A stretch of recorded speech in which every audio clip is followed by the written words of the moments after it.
Hello everyone, welcome back to Selectionpur. आज हम आपके लिए लाए हैं वर्ब का नेक्स्ट पार्ट। अभी तक हम लोगों ने 3 पार्ट वर्ब के पढ़ लिए हैं जो कि बहुत इम्पोर्टेंट है। एक में हमने based on subject based on object पढ़ा, दूसरे में हमने इम्पोर्टेंट वर्ब की लिस्ट देखी। उसके बाद फिर हम लोगों ने ऐसा वर्ब पढ़ा देयर हैज़ 2 थर्ड फॉर्म, एक तो वर्ब है दूसरा एडजेक्टिव। ठीक है, इस तरीके से हमने 3 क्लासेस अभी तक वर्ब के आपके लिए हैं जो कि एग्ज़ाम पॉइंट ऑफ व्यू से बहुत ज़्यादा इम्पोर्टेंट है। ठीक है, अब आइए हम लोग देख लेते हैं ऑक्सिलरी। बहुत सारी चीज़ें हैं, अगर आप लोग ध्यान से पढ़ेंगे तो सारी चीज़ें आप लोगों की कंफर्म हो जाएंगी। और आपको हम बता दें कि वर्ब का जो चैप्टर होता है वो काफ़ी कॉम्प्लिकेटेड होता है ना, काफ़ी कॉम्प्लिकेटेड होता है। और अगर आपका वर्ब क्लियर है, कंप्लीट है, ऐसा नहीं कि वो कॉपी में क्लियर है, अगर आपका वर्ब रियल में क्लियर है तो आप ये मान के चलिए कि आप 40% तक एरर आसानी से कर पाएंगे। ठीक है, 40% एरर की बात कर रहे हैं हम। 40% अगर एरर वर्ब से आ रहा है तो आप सोचिए कि वर्ब कितना इम्पोर्टेंट है। ठीक है, और वर्ब है भी बहुत कॉम्प्लिकेटेड, तो इसलिए हम लोगों ने मैक्सिमम 30 मिनट 20 मिनट की क्लासेस रखी हैं। क्लासेस के इम्पोर्टेंट के हिसाब से हमने टाइम ड्यूरेशन रखा है जिससे आप आसानी से चीज़ों को पढ़ सकें, समझ सकें। ठीक है, तो today we will read types of verb. अभी तक हम लोग ये पढ़े थे based on subject based on object, हम लोगों ने ट्रांजिटिव वर्ब पढ़ लिया, काइंड ऑफ वर्ब पढ़ लिया, that is transitive and intransitive. बहुत डिटेल से मैंने पढ़ाया है, मैंने आपको बताया है कि कब वर्ब ट्रांजिटिव होगा, कब इंट्रांजिटिव होगा, कब प्रीपोजिशन का ऑब्जेक्ट होगा, कब वर्ब का ऑब्जेक्ट होगा। ये सारी चीज़ें मैंने आपको बहुत ज़्यादा डिटेल्स में बताई है। आप एक बार चैनल पे विजिट करके उन वीडियोज़ को ज़रूर देखें। ठीक है, अगला है, अब हम पढ़ेंगे types of verb.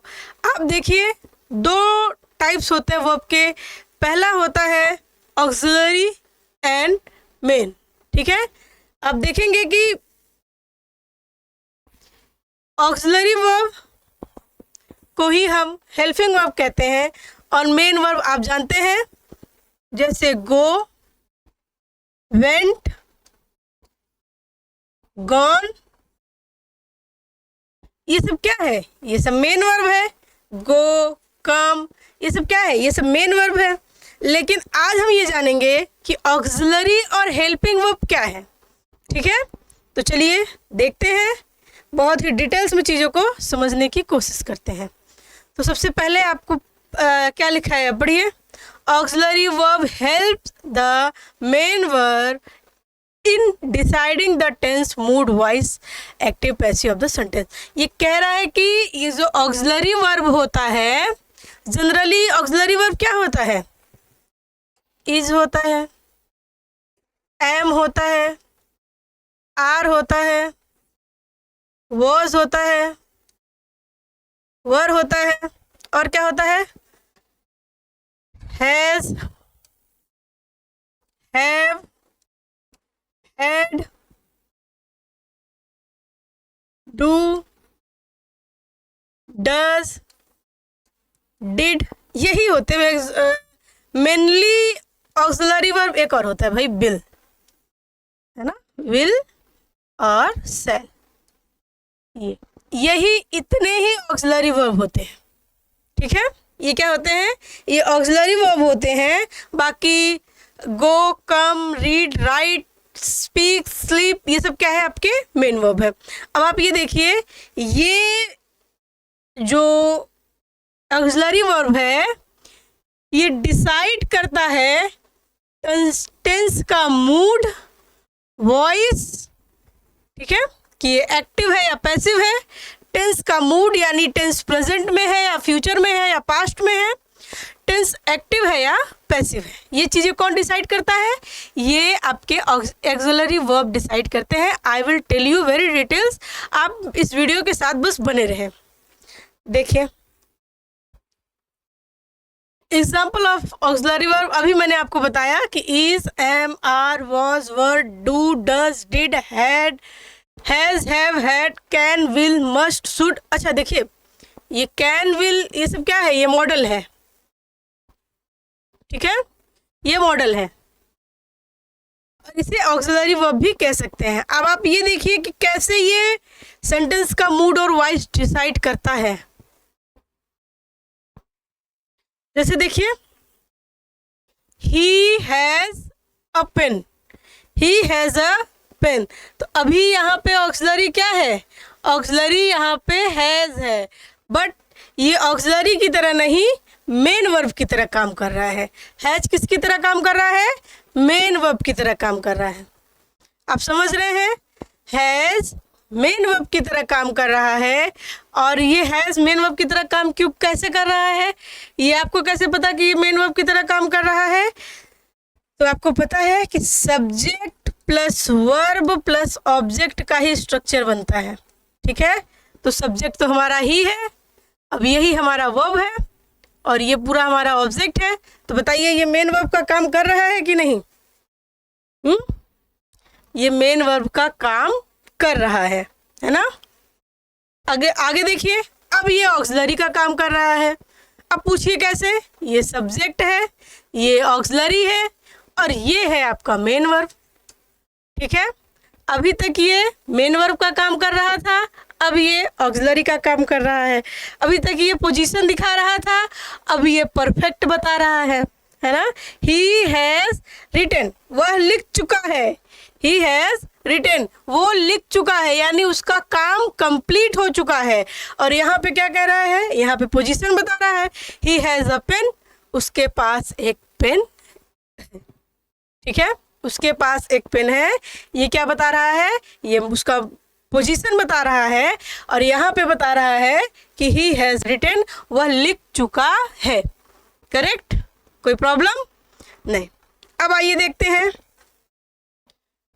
He did the work, he did the work. अब आप मुझे बताइए कि ये जो डिड है, ये मेन वर्ब की तरह काम कर रहा है या ऑक्सिलरी की तरह काम कर रहा है? सिंपल, सब्जेक्ट है, वर्ब है, ऑब्जेक्ट है, तो ये किसकी तरह काम कर रहा है? मेन वर्ब की तरह काम कर रहा है ना। मेन वर्ब की तरह काम कर रहा है। किसकी तरह काम कर रहा है? मेन वर्ब की तरह। ओके, बात समझ आई? अब आगे देखिए, ही डिड नॉट कम, ये सब्जेक्ट, ये मेन वर्ब, अब ये किसकी तरह काम कर रहा है? अब ये ऑक्सिलरी की तरह काम कर रहा है। किसकी तरह काम कर रहा है? ऑक्सिलरी की तरह काम कर रहा है। कोई दिक्कत इसमें नहीं। अब आपको ये कंफर्म नहीं हो पा रहा कि कब चीज़ें ऑक्सिलरी की तरह काम करने लग रही हैं, कब मेन की तरह काम करने लग रही हैं।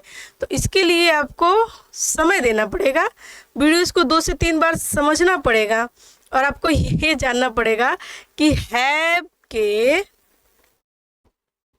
एक बहुत ही इंपॉर्टेंट बी वर्ब फॉर्म लिखने जा रहे हैं, हैव।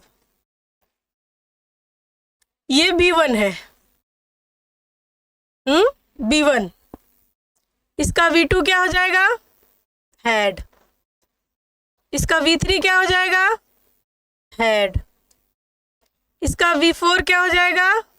V4 यानी मेन वर्ब में ING, V4 यानी मेन वर्ब में ING।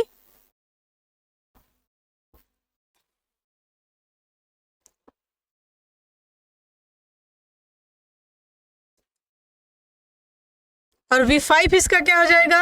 हैज। अब शायद आपको ये समझ में आए कि ये मेन वर्ब की तरह भी और ऑक्सिलरी की तरह भी वर्क करता है। अब ये देखिए, ये क्या है? ये B1 है। अरे ये B1 कैसे हो सकता है? ये तो ऑक्सिलरी है। नहीं, ये B1 भी है। आपको पता है कि वर्ब का जो B1 होता है वो प्लूरल होता है, और हमें ये पता है कि हम प्लूरल के लिए हैव लगाते हैं, है ना। ये सब बच्चों को पता है कि प्लूरल के लिए हैव लगाते हैं। अगर हम प्लूरल के लिए हैव लगाते हैं और B1 हमारा प्लूरल होता है, तो ये B1 सही है। और V2, V3 हमारा हैड है। B4 वर्ब में ING लगाया, और ये हैज। B5 कैसे हो गया? हैज V5 जब हम गो में ES लगाते हैं तो ये सिंगुलर हो जाता है, तो हमने हैव को हैज बनाया। ठीक है, ये आपका एक फॉर्म है, आप इसे याद करके रखें, ये बहुत इम्पोर्टेंट है, ये बहुत ज़्यादा इम्पोर्टेंट है। आगे देखिएगा,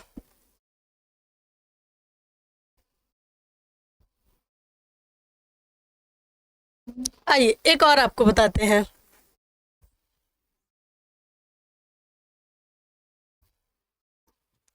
टू,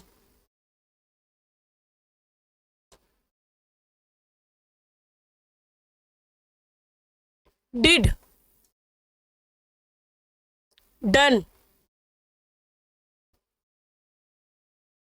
डूइंग,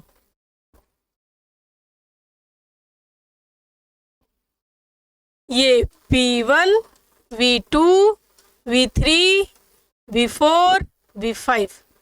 ठीक है, V1, V2, V3, V4, V5। अब आप ये देखिए कि ये मेन वर्ब की तरह भी वर्क कर सकता है और ऑक्सिलरी की तरह भी वर्क कर सकता है। ये V5 है ना, हैज, जैसे गोज, उसी तरीके से हैज। तो अब बताइए, सब्जेक्ट प्लस हैज, यानी ये कहाँ किस तरह काम कर रहा है, ये मेन वर्ब की तरह काम कर रहा है। ठीक, दूसरा क्या है, अब यही हैज हमें अभी अभी हमने पढ़ा कि हैज ऑक्सिलरी भी होता है, अभी अभी हमने पढ़ा कि हैज, हैव, हैड ऑक्सिलरी भी होता है। तो यानी ये मेन भी होता है, ये ऑक्सिलरी भी होता है, ये मेन भी होता है, ये ऑक्सिलरी भी होता है। ये चीज़ें आपको समझ में आ गई। इन सबको बहुत ही अच्छे से आप लिख के रट लेंगे, तभी आपका कंफ्यूजन क्लियर होगा। अब आप देखिए, ये V2 मेन वर्ब की तरह काम कर रहा है, मेन वर्ब की तरह काम कर रहा है, और यहाँ ये V2 मेन वर्ब की तरह काम कर रहा है। He did the work, he did the work, उसने काम किया। और यही तो हम कह रहे हैं कि ये V2 है और यहाँ भी ये V2 है, यानी ये V2 मेन वर्ब की तरह काम कर रहा है। जब अब देखिए, अब यहाँ ये ऑक्सिलरी की तरह काम कर रहा है, क्यों? क्योंकि यहाँ पे ऑलरेडी एक मेन वर्ब आया है। जब ये मेन वर्ब आया है तो ये ऑक्सिलरी की तरह काम करेगा, यानी ये ऑक्सिलरी भी है, ये मेन भी है। ठीक है, मैंने इसके पांचों फॉर्म आपको बता दिए हैं। अब अगर आपको कंफ्यूजन हो तो आप कमेंट बॉक्स में मुझे बताइएगा। I will tell you again. He was ill, यहाँ पे देखिए, यहाँ पे ये वर्ब है, यहाँ पे ये ऑक्सिलरी है। ठीक है, अब आप कहेंगे कि वॉज, अच्छा ये तो हो गया, वॉज का बताइए, तो वो भी बता देंगे। ये देखिए, आर, B1 क्या है इसका, आर, ये किसका फॉर्म होता है, ये बी का फॉर्म होता है। ये किसका फॉर्म होता है, बी का। बी, यहाँ पे हम बी भी लिख सकते हैं, या बी का first form are, was, were, been, being, is, am. समझ रहे हैं आप ये कैसे हुआ? ये आर क्यों ऊपर गया? क्योंकि आर हमेशा प्लूरल होता है, और आप सभी बच्चों को पता है कि वर्ब हमेशा प्लूरल होता है ना। तो B1 फॉर्म हमें प्लूरल चाहिए, तो B1 फॉर्म हमें प्लूरल चाहिए, तो इसलिए हमने यहाँ पे क्या रखा है, आर रखा है। वॉज, वर, ये आपका V2 हो गया, बीन आपका V3 हो गया, बीइंग आपका V4 हो गया, इज, एम, ये आपका B5 हो गया। ठीक है, अगर आप लोगों को कॉम्प्लिकेशन हो तो चिंता करने की ज़रूरत नहीं है, एक दो बार वीडियोस को देखिएगा, आपको 100% समझ में आएगा।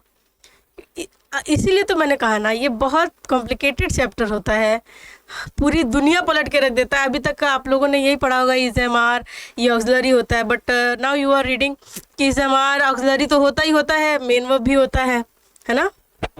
इसी का नाम है SSC। ठीक है, आगे देखिए, he has been ill for 2 days, he has been ill for 2 days। तो अब आप मुझे बताइए कि इसमें कौन सा ऑक्सिलरी है, कौन सा मेन वर्ब है।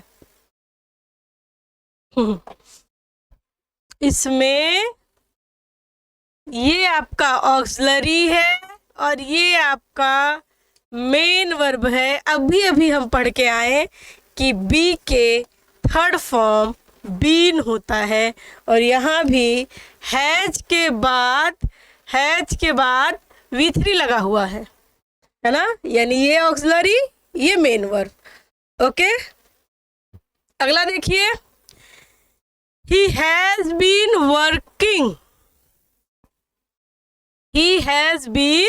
working from for 2 days। अब आप देखिए, ये has been पूरा का पूरा ऑक्सिलरी है। ये has been क्या है, पूरा का पूरा ऑक्सिलरी है। अब ये किस में यूज होता है, ये प्रेजेंट परफेक्ट कॉन्टिन्यूअस टेंस में हम हैज हैव बीन का यूज करते हैं, है ना। तो यहाँ ये ऑक्सिलरी है, ये मेन वर्ब की तरह वर्क कर रहा है, ये यहाँ पे पूरा जो है आपका ऑक्सिलरी की तरह वर्क कर रहा है complication, I can understand, but 2 से 3 बार आप पढ़ो, आपको डेफिनेटली समझ में आएगा, इट्स माई गारंटी। ठीक है, आप 1 से 2 बार पढ़ो इसको। जहाँ कॉम्प्लिकेशन होता है हमारे पास 2 रास्ते होते हैं, या तो हम उसको बार बार पढ़ के समझ सके, या हम उसको स्किप कर सके। If you will skip this part तो हमेशा एक कन्फ्यूज़न माइंड में बनी रहेगी और ऐसा लगेगा कि वर्ब तैयार हमारा नहीं है।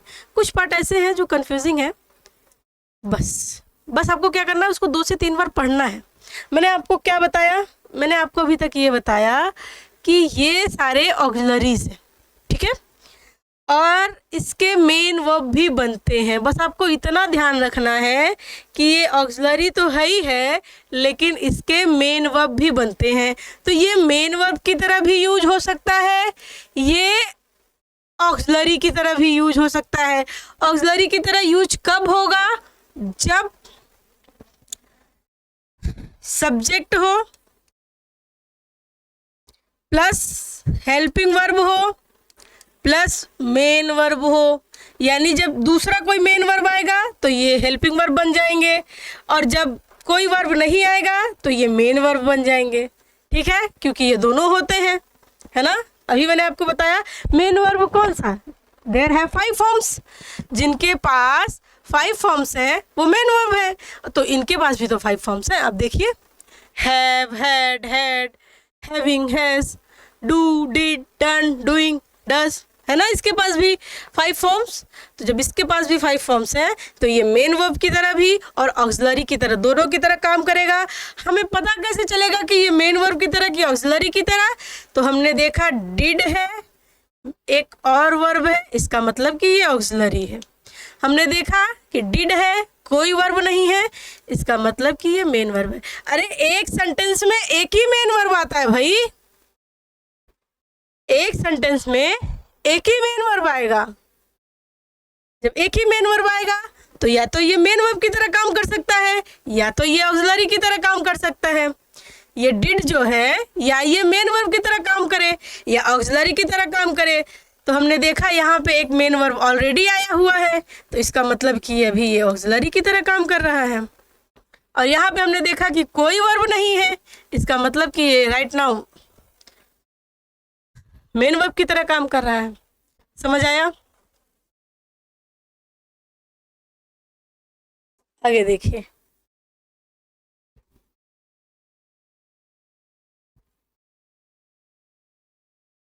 some important point about auxiliary verbs. The auxiliary verbs is am, are, was, verb taking V4, active voice and V3. ये कुछ नहीं है, ये बस ये लिखा हुआ है कि अगर ये इज, एम, आर, वॉज, वर अपने साथ ING लेगा तो वो एक्टिव होगा। अगर ये अपने साथ V3 लेगा तो ये पैसिव होगा। अब आप ये जान लीजिए कि is, am, are, was, were, ये 5 हेल्पिंग वर्ब ऐसे हैं, अगर ये अपने साथ आईएनजी लेते हैं, ये जनरली अपने साथ आईएनजी ही लेते हैं, इनके साथ मेन वर्ब नहीं आता, इनके साथ बी1 नहीं आ सकता। आप ये ध्यान रखिए कि इज एम आर के साथ बी1 कभी नहीं आएगा, ठीक है। इनके साथ या तो आईएनजी आ सकता है या फिर V3 आ सकता है, बस 2 ही वर्ब इनके साथ आ सकते हैं, या आईएनजी या V3। आप इस बात को रट लीजिए, समझ लीजिए, लिख लीजिए कि is am are was verb के बाद V1 कभी नहीं आएगा, कभी भी नहीं, किसी भी सिचुएशन, किसी भी कंडीशन में नहीं, ठीक है। तो या तो आईएनजी आ सकता है या फिर V3 आ सकता है। तो अगर आईएनजी आता है तो हम क्या कहते हैं, V3 आता है तो क्या कहते हैं। अगर आईएनजी आएगा तो आपका सेंटेंस एक्टिव रहेगा, ठीक है। अगर V3 आएगा तो आपका सेंटेंस पैसिव रहेगा। छोटी बात है लेकिन बहुत इंपॉर्टेंट बात है, जिसके दिमाग में ये घुस गया ना तो फिर समझ लो कि बहुत आसानी से ये चीज़ें कर पाएगा, वो डिफ्रेंशिएट कर पाएगा। अच्छा, is am are was verb के बाद आईएनजी आया, इसका मतलब सेंटेंस एक्टिव है। अच्छा, इज एम आर वर्ब के बाद V3 आया, इसका मतलब सेंटेंस पैसिव है। और अगर ऐसे लिख के आ गया कि इज एम आर के बाद B1, इसका मतलब कि ऐसा तो कोई स्ट्रक्चर ही नहीं बनता, तो या तो आईएनजी आएगा या तो V3 आएगा। Got my point. जैसे कुछ वर्ब ऐसे होते हैं जिनके तीनों फॉर्म सेम होते हैं। ऐसा वर्ब है क्या अपने पास?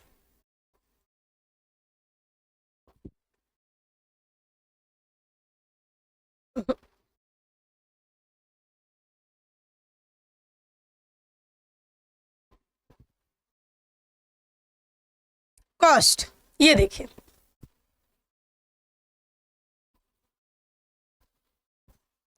इसका B1 फॉर्म भी कॉस्ट, B2 फॉर्म भी कॉस्ट, V3 फॉर्म भी कॉस्ट, है ना। B1 भी कॉस्ट, B2 भी कॉस्ट, V3 भी कॉस्ट। अब अगर ऐसा आ जाए,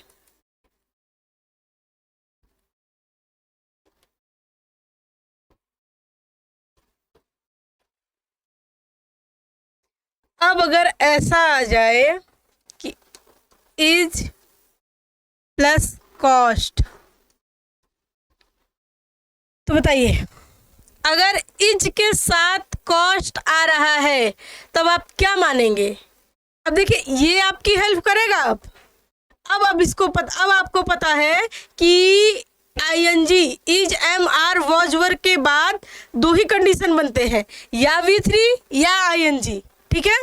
तो आप ये देखिए, अब कॉस्ट आ गया। अब हमें पता है कि कॉस्ट का तीनों फॉर्म सेम होता है, कॉस्ट कॉस्ट कॉस्ट। तो या अब आपको बताइए, अब आप इस चीज़ों को आसानी से समझ लेंगे, अब आप इसको आसानी से समझ पाएंगे। देखिए, ही कॉस्ट, चलिए ही नहीं सेंटेंस का स्ट्रक्चर ही बिगड़ जाएगा। देखिए, आप बस इतना समझिए, अब बस इतना समझिए, इज आया है, कॉस्ट आया है। तो अब हमें पता है कि इज आया है, इसका मतलब या तो आईएनजी आएगा या फिर V3 आएगा, 3 उंगली ना, B3 आएगा, ठीक है। तो हमारे पास इज है, कॉस्ट है, आईएनजी नहीं है, इसका मतलब कि ये जो वर्ब है ये V3 का काम कर रहा है, यानी ये जो सेंटेंस जाएगा ना, ये पूरा पैसिव जाएगा। ये पूरा कहाँ जाएगा? पैसिव जाएगा। समझ आया बात? है ना interesting. Is am are was verb के बाद या आईएनजी या V3, तो कॉस्ट तो तीनों फॉर्म सेम होते हैं। How you will know? तो आपको ये पता है कि इज, अगर इज के बाद आईएनजी नहीं है तो वो सेंटेंस डेफिनेटली पैसिव जाएगा, ठीक है।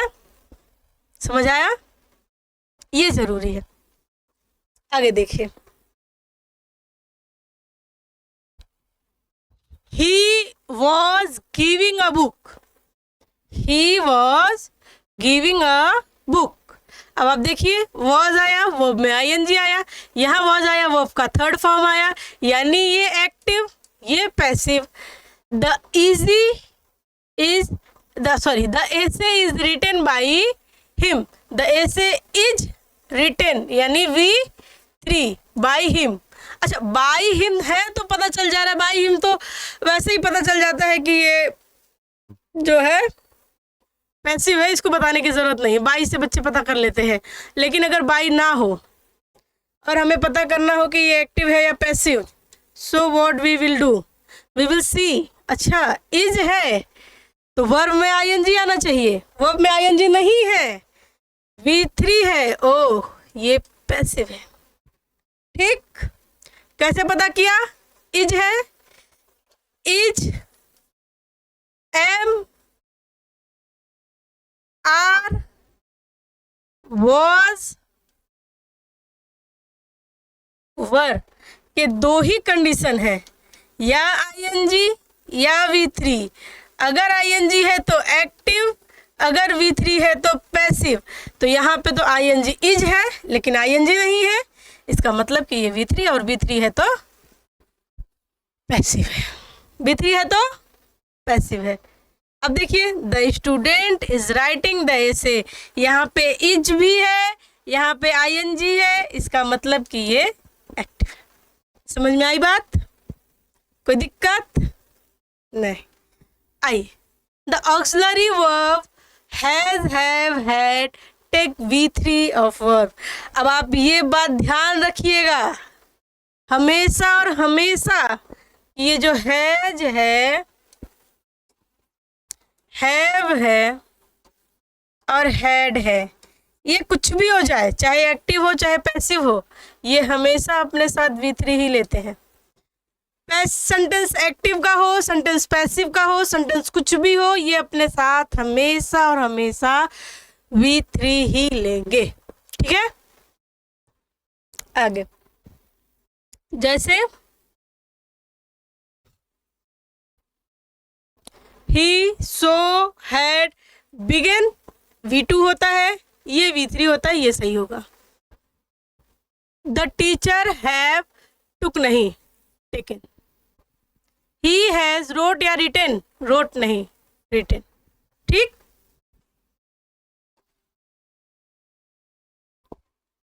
The auxiliary verb do, does, did, take always V1 form. Do, does, did हमेशा अपने साथ B1 लेंगे, इस बात को आप याद रखेंगे। हमेशा और हमेशा ये अपने साथ क्या लेंगे?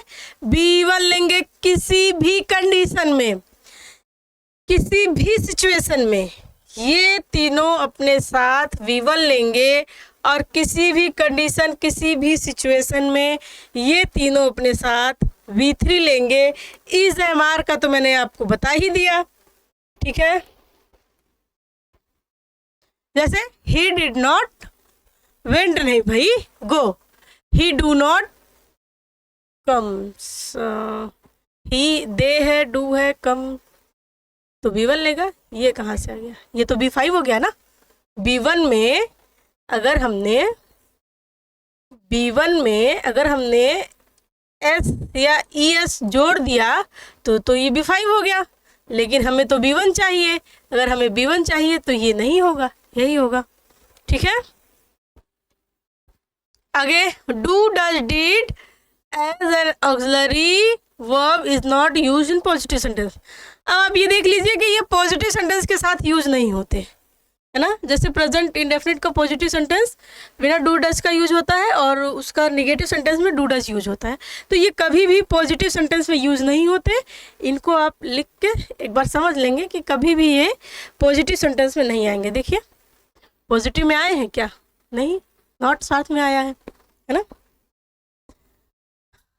आगे देखिए ये क्या है, ये कह रहा है कि do, does, did auxiliary verb ये negative as well as interrogative में भी यूज होते हैं। Did you study, study, I did not study, did I did study, I study. ये नहीं होगा, ये सही है, ठीक। क्योंकि डिड जो है वो अपने साथ निगेटिव लेके आता है, तो आई डिड स्टडी नहीं, आई स्टडीज। ओके, चलिए, तो भाई ये हो गया आपका वर्ब का बहुत ही डिटेल्स पार्ट का ख़त्म। अब कल से हम आपके लिए मॉडल वर्ब्स लेके आएंगे, बहुत इंपॉर्टेंट है, भर भर के क्वेश्चन पूछे जाते हैं। आप रहिएगा, स्टे रहिएगा। एक लास्ट काम आपके लिए हमारी तरफ से, दैट इज़ चैनल को सब्सक्राइब करना, वीडियो को लाइक करना और वीडियो को शेयर करना। ये आपका वर्क है, हमारा वर्क है डेडिकेटली आपको पढ़ाना, और हम इसी तरीके से बहुत ज़्यादा डिटेल्स में डेडिकेटली आपके लिए वीडियोस लेके आएंगे, आपको डेली पढ़ाएंगे। ओके, अब मिलते हैं हम आपको नेक्स्ट क्लास में, तब तक के लिए बेस्ट ऑफ लक।